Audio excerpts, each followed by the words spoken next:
احمدیت تھی. مگر اس وقت سے لے کے آج تک اور جو مولوی مخالف تھے جو کہتے تھے ہم پہ بھی نہیں بننے دیں گے, وہ اس وقت قابض ہیں. یہ واقعہ ہے کہ نہیں؟ ہاں نہیں, مگر اس وقت سے لے کے 40 سال وہ چلے ہیں, آج تک ہر آدمی کے ذہن میں یہی چیز ہے کہ ان کا قرآن وکھرا ہے, ہمارا قرآن وکھرا ہے. اب اس ذہن کو کیا کریں, اللہ رحم کرے. اس لیے ان کے ذہن میں ہے وہ خود قرآن نہیں پڑھتے. ان کو اگر قرآن پڑھا ہو, عام جو مسلمان ہیں سنی ہوں یا دوسرے ہوں, بدقسمتی سے دین سے خود واقف نہیں ہیں. انہوں نے اپنا دین ملا کے سپرد کر دیا ہے.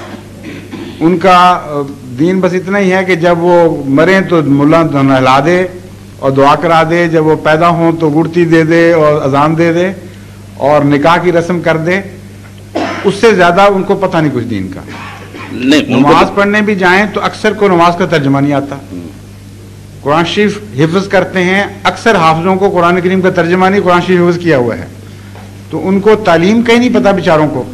اگر تعلیم قرآن کی پتہ ہوتی تو قرآن کریم تو فرماتا ہے کہ سنی سنائی بات پر ایمان نہیں لانا, تحقیق کرو, تسلی کرو اور پھر فیصلہ کرو. تو اگر ایسی بات ہوتی تو جو بھی غیر احمدی یہ بات سنتا وہ ہمارے پاس آتا, پوچھتا کہ بتاؤ تمہارا قرآن اور ہے یا نہیں, ہم دکھا دیتے, بات نہیں ختم ہو جاتی. آواز پہنچانا سب تک, جبکہ ذرائع ابلاغ پہ پابندی لگا دی گئی ہو, لٹریچر پہ پہرے بٹھا دیے گئے ہوں, بڑا مشکل کام ہے. مگر ہم کر رہے ہیں کوشش. نہیں, مشکل کام تو اب ہوا ہے, مگر پہلے جب میں آپ کو نہیں شروع سے ہی وہ روکیں ڈال دیتے ہیں. ہم لٹریچر تقسیم کیا کرتے تھے, یوم تبلیغ بھی منایا کرتے تھے. یاد ہے آپ کو امرتسر میں بھی ہمارے لڑکوں کو ماریں پڑا کرتی تھیں اور زخمی کر کے گھر بھیج دیا کرتے تھے.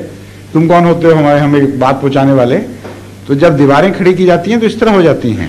نہیں, پاکستان میں آپ کے خلاف دیواریں کھڑی ہو سکتی ہیں, مگر اسپین میں نہیں ہو سکتی. لندن میں بھی ہوئی ہیں, اسپین میں بھی ہوئی ہیں. آپ کو پتا ہے اسی لیے دیواریں کھڑی ہوتی ہیں کہ جہاں آدمی کمزور ہوتا ہے وہاں دیوار کمزور جو ہوتی ہے وہ سخت ہو جاتی ہے. نہیں, میری گزارش سنیں, آپ کی یہ بات کہ اسپین میں نہیں, وہ آپ نے شاید اسپین اس لیے کہا کہ آپ کو پتا ہے کہ بیڈ فورڈ میں ہوئی ہیں اور فلاں جگہ ہوئی ہیں. آپ اسپین پہنچ گئے. نہیں, اسپین بھی میں گیا ہوں. آپ کے پاس اسپین میں یہ حال ہے کہ وہاں ایک پاکستانی سوسائٹی ہے, ایک علاقے میں وہاں لوگ بستے ہیں. ان کو جب لٹریچر بھیجا جماعت نے کہ اس قسم کا ظلم ہو رہا ہے اور یک طرفہ باتوں پہ آپ ایمان لا رہے ہیں, تو اس کا رد عمل یہ ہوا کہ چند دن کے بعد ہماری مسجد کو بم پھینک کر جلانے کی کوشش کی گئی. اس کا دروازہ جلا, اس کے برآمدے کو نقصان پہنچا, اللہ کے فضل ہوا بچ گئے. اور اتنا گندا لٹریچر پھر تقسیم ہوا پاکستان ایمبیسی کی طرف سے اور بعض مولویوں کی طرف سے کہ آپ حیران ہو جائیں وہ لٹریچر پڑھ کے. ہموں نے کبھی ہمارے وہم و گمان بھی نہیں تھا کہ یہ احمدیت ہوتی ہے.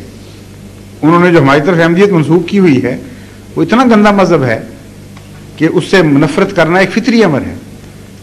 اور اس کے بعد ان کی چٹھیاں سختی کی آئیں کہ خبردار جو ہمیں کوئی چیز بھیجی, اگر تم نے کچھ بھیجا تو ہم تم سے یہ سلوک کریں گے.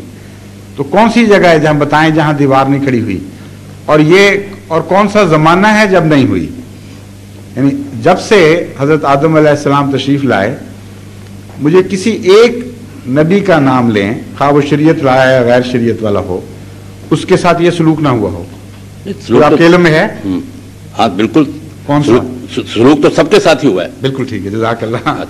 تو اس لیے جب ہم نے کہتے ہیں جب اوکھلی میں سر دیا تو موسلوں سے کیا ڈرنا. میں نے آپ کو تو جان کے اب سر دے بیٹھے ہیں, اب تو نہیں پیچھے ہٹنے والے. میں نے یہاں پر 1, 2 یا 3 لیٹر لکھے ہیں اور اس میں اسپین کے لیے وضاحت کی ہوئی تھی کہ اگر آپ مجھے بلائیں, مجھے کوئی پیسہ نہیں چاہیے, میں خرچ اپنا کروں گا. میں احمدی نہیں ہوں.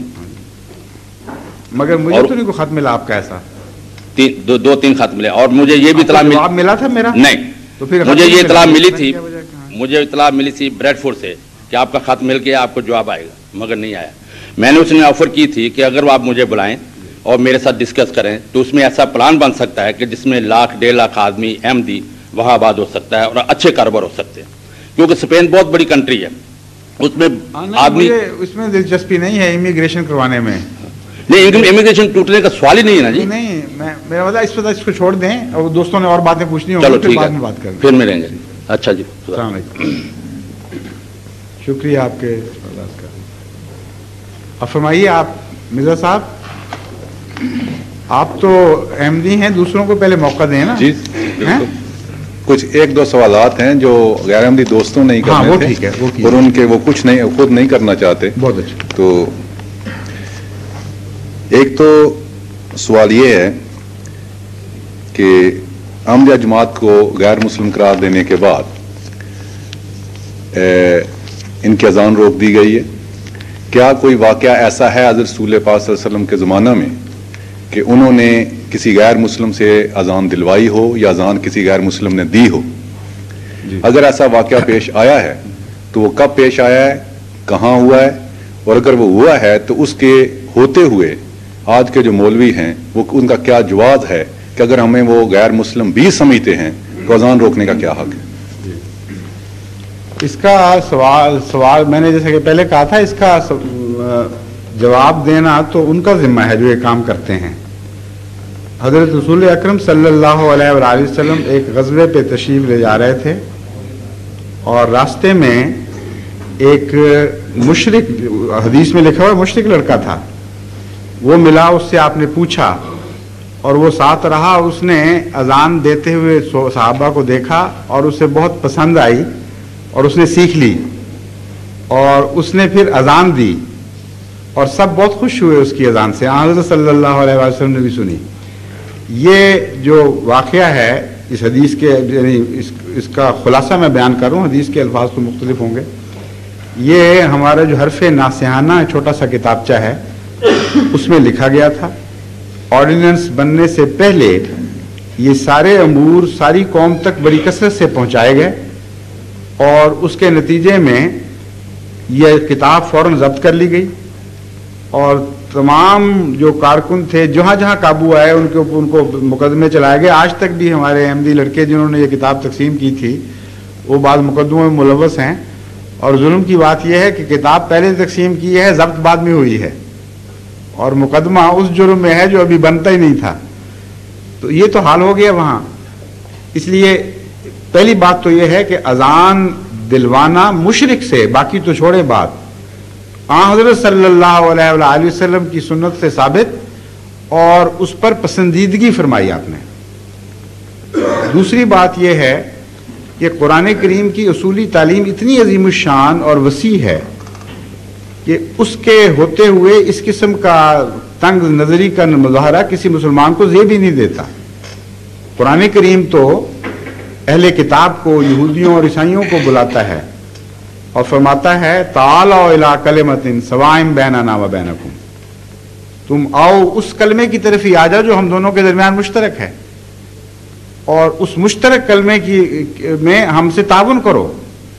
یعنی لا اللہ ایک ہے، اور توحید کو قائم کرنے کے سلسلے میں جو غیر مذاہب کے ساتھ یہ سلوک کرتا ہے اس کو اس اذان سے روکنا یا کسی بات پر عمل درآمد سے روکنا انتہائی ظلم ہے.